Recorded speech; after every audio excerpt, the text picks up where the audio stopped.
우리가 식용색소에 대해 이야기할 때 그 역사는 실로 오래됐습니다. 초기에는 자연 소재만을 사용하여 색을 냈지만 그 과정은 번거롭고 비용이 많이 들었습니다. 그러나 19세기 중반 영국의 한 화학자가 혁신적인 발견을 했습니다. 석탄에서 추출한 콜타르를 기반으로 한 합성 반응을 통해 색소를 만들어낸 것이죠. 이것이 바로 오늘날 널리 사용되고 있는 타르 색소의 시작이었습니다.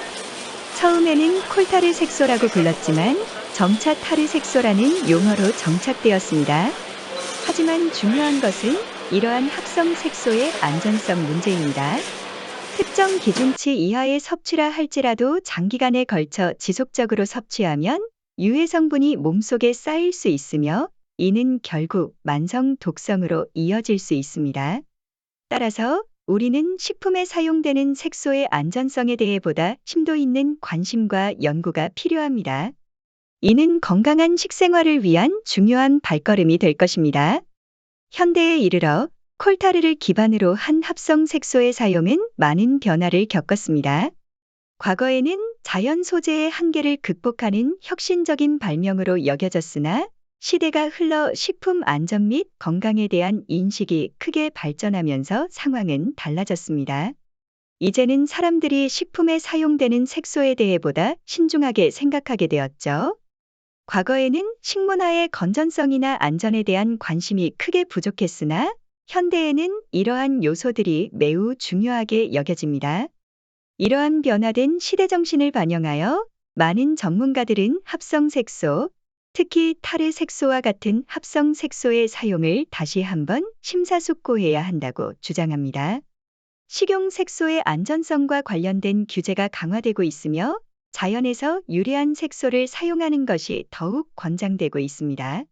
식용 색소라는 명칭 아래 다양한 색소들이 존재하지만 이제는 그 중에서도 건강과 환경에 덜 해로운 대안을 선택하는 것이 중요해졌습니다. 따라서 식용 색소의 선택과 사용에 있어서는 보다 철저한 검토와 신중한 접근이 필요하다고 볼 수 있습니다. 우리나라에서 승인된 합성 색소는 총 9가지이며 여기에 알루미늄 레이크와 타르색을 포함하면 총 16가지에 이릅니다. 과거에는 이러한 색소들이 광범위하게 사용되었으나 최근에 들어 합성 색소에 대한 부정적인 인식이 확산되면서 일반 제품에서의 사용이 상당히 줄어들었습니다. 이는 분명히 긍정적인 변화라고 할 수 있습니다. 그럼에도 불구하고 아이들이 즐겨 먹는 사탕이나 껌, 음료 등 일부 제품에서는 여전히 이러한 색소들이 사용되고 있습니다. 비록 과거에 비해 사용량이 감소했다고는 하나 여전히 타르 색소의 사용은 지속되고 있습니다. 타르 색소의 유익성에 대해서는 여러 가지가 있을 수 있지만 동시에 의심스러운 물질들이 많이 포함되어 있는 것도 사실입니다.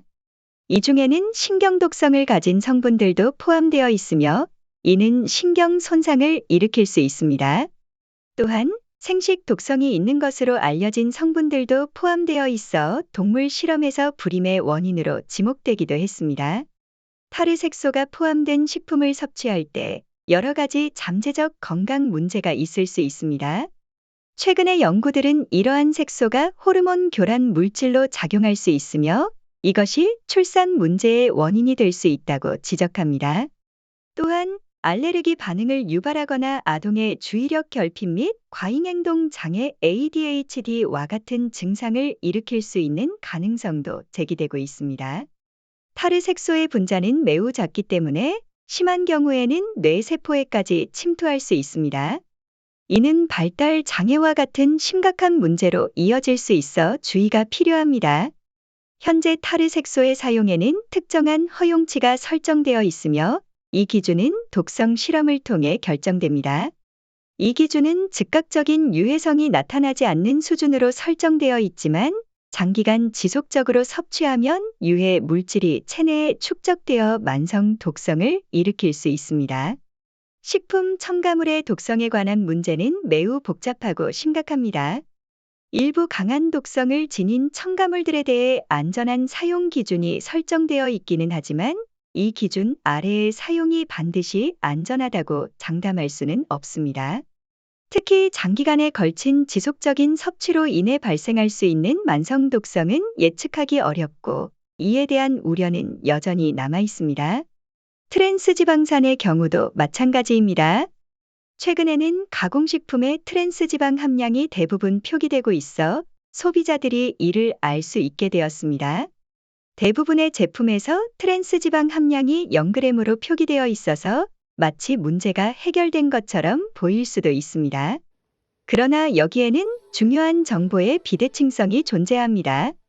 식품 표시 규정에 따르면 특정 섭취량당 트랜스 지방이 0토지 미만인 경우에는 0g으로 표시할 수 있습니다. 이는 0.199g까지 트랜스 지방이 들어있어도 0g으로 표기될 수 있다는 것을 의미하며 이는 트랜스 지방이 전혀 없다는 것을 의미하지 않습니다. 따라서 식품의 안전성과 건강에 관한 정보를 해석할 때는 이러한 규정과 표기 방법을 고려해야 하며 첨가물과 트랜스 지방에 대한 소비자의 인식과 이해도를 높이는 것이 중요합니다. 이러한 인식은 건강한 식습관을 유지하는 데 있어 중요한 역할을 할 것입니다. 식품 첨가물의 사용에 관한 문제는 상당히 복잡하며 특히 독성이 강한 첨가물들에 대해서는 더욱더 신중한 접근이 요구됩니다. 현재 특정 수준 이하로 사용되는 첨가물들은 안전하다고 간주되고 있지만 이러한 기준이 장기적인 안전성을 완전히 보장하지는 않습니다. 장기간 지속적으로 섭취하는 경우 만성 독성의 위험은 여전히 존재합니다. 트랜스 지방의 경우도 비슷한 문제를 지니고 있습니다. 최근 가공식품의 트랜스 지방의 함량이 표기되기 시작했으며 대부분의 제품에서 이 함량이 0g으로 표시되고 있습니다. 이는 표면적으로 보면 트랜스 지방 문제가 해결된 것처럼 보일 수 있습니다. 그러나 실제로는 식품 표시 규정에 따라 특정 섭취량당 트랜스 지방이 0토지 미만인 경우 0g으로 표시할 수 있다는 점이 있습니다. 이는 실제로는 트랜스 지방이 0.199g까지 들어있을 수 있음에도 불구하고 0g으로 표기할 수 있다는 것을 의미합니다. 이것은 트랜스 지방이 전혀 없다는 것을 의미하지는 않습니다. 이러한 정보의 비대칭성과 표기 방식은 소비자들에게 혼란을 줄 수 있으며 실제로 식품의 안전성에 대해 정확한 정보를 제공하는 데에는 한계가 있습니다. 따라서 첨가물과 트랜스 지방에 대한 소비자들의 이해와 인식을 높이는 것이 중요하며 이를 통해 보다 건강한 식습관을 유지할 수 있을 것입니다. 식품 포장과 섭취량에 대한 주의도 매우 중요합니다. 많은 식품들이 한 번에 소비될 수 있도록 포장되지 않고 여러 번에 걸쳐 섭취할 수 있도록 설계되어 있습니다. 특히 대용량 포장의 제품들은 종종 수십 번에 걸쳐 섭취할 수 있는 양을 담고 있습니다. 이런 경우 제품에 0g 트랜스 지방이라고 표시되어 있더라도 전체 함량이 상당히 높을 수 있습니다. 따라서 단순히 라벨에 표기된 내용만을 신뢰해서는 안 되며 원료 표시를 꼼꼼히 확인해야 합니다. 라벨에 표시된 정제 식물성 기름, 쇼트닝, 마가린, 경화유 등은 트랜스 지방을 함유하고 있을 가능성이 높습니다. 이러한 제품들은 설사 0g 트랜스 지방이라고 표기되어 있더라도 신중하게 선택하는 것이 좋습니다. 예를 들어 사탕 한 포장에 20개가 들어있을 경우 한 번에 한두 개만 먹는다고 해도 누적 섭취량에 따라 트랜스 지방의 총 섭취량이 예상보다 많을 수 있습니다. 이처럼 식품 포장과 라벨링은 소비자가 식품의 안전성과 영양 정보를 정확히 이해하는 데 중요한 역할을 합니다. 소비자는 이러한 정보를 토대로 보다 건강에 유익한 식품 선택을 할 수 있습니다. 따라서 식품의 포장과 라벨을 자세히 살펴보고 성분과 함량에 대해 올바르게 이해하는 것이 중요합니다. 포장된 식품의 개별 단위와 총 섭취량을 이해하는 것은 매우 중요합니다. 예를 들어 한 포장에 20개의 사탕이 들어있다면 그것은 대략 10회 분량의 섭취량을 의미할 수 있습니다. 또 다른 예로 한 케이스에 12개의 과자가 들어있다면 그것은 12회 분량의 섭취량으로 볼 수 있습니다. 이러한 계산 방식은 비스킷이나 쿠키와 같은 식품에도 적용됩니다. 큰 크기의 쿠키가 포장에 10개에서 20개 정도 들어있다면 사람들은 보통 한 번에 한두 개를 섭취하는 것이 일반적입니다. 따라서 포장에 들어있는 총 개수를 통해 총 섭취량을 계산할 수 있습니다. 예를 들어 포장에 20개가 들어있는 경우 그것은 대략 10회 분량의 섭취량이 될 수 있습니다. 이러한 계산 방식은 보건 당국에서 정한 기준에 따라 설정되며 다양한 식품에 대해 정해진 섭취량이 있습니다.